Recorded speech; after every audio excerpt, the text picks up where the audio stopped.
Hi, I'm Mike Van Zutphen, USPTA Master Professional, and we're going to discuss the common mistakes on the forehand ground stroke. And we see these typically across America. And the challenges are with this is the grip position sort of indicates, ready position sort of indicates how people line up and take the racket back. But I'm going to show you the common stroke that you see on the Pro Tour right now. And then I'm going to show you the mistakes that we see across America. First is the take back or preparation phase. When you see players take the racket back, the racket should travel on a straight line and the non-dominant hand starts this racket on the take back.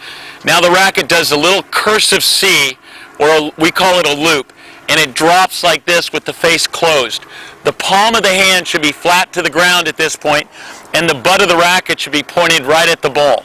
Now I start this hand movement forward to my point of contact, which is right here, and then the hand travels all the way up, and then it relaxes and bends back.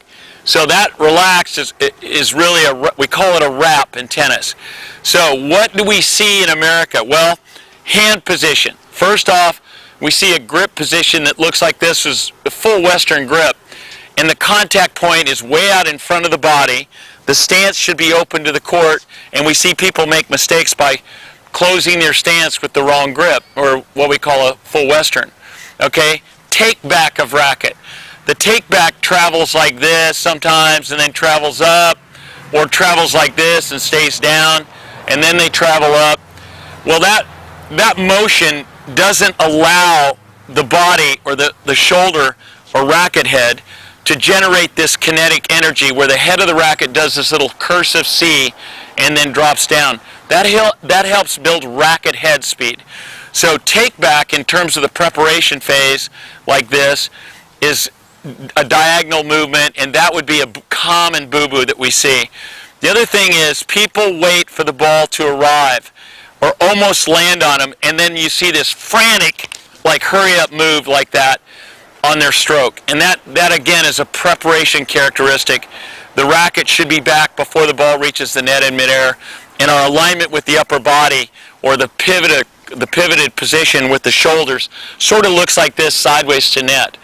Now again, the follow through. This is and striking phase. The striking phase and follow through phase, the players strike the ball and they let the wrist break like this, and that's a guaranteed tennis wrist or elbow or shoulder problem.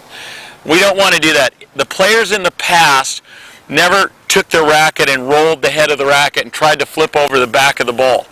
That's a misbelief. You saw people like Jimmy Connors where the racket stayed on plane all the way through so that they could mistime the ball and still get it to go correctly. So we see that. The other thing that we see is a misapplication of weight because everybody's teaching an open stance. We see players step with this foot and their body alignment looks like this before they strike it, and they roll the head again on the follow through. So alignment in terms of the strike should be really my body and my balance should be over my left leg with the racket and contact point just in front of the left foot, and the follow through pretty clean before it gets up to here and then come around. The footwork should be this back foot where the right foot steps around like this and allows me to end up transferring weight directly at the target and keeping my balance point on my front side, which is what people do. They tend to hit off the right foot and their weight and balance is back. Head pulls off the ball, they knock them out the backside.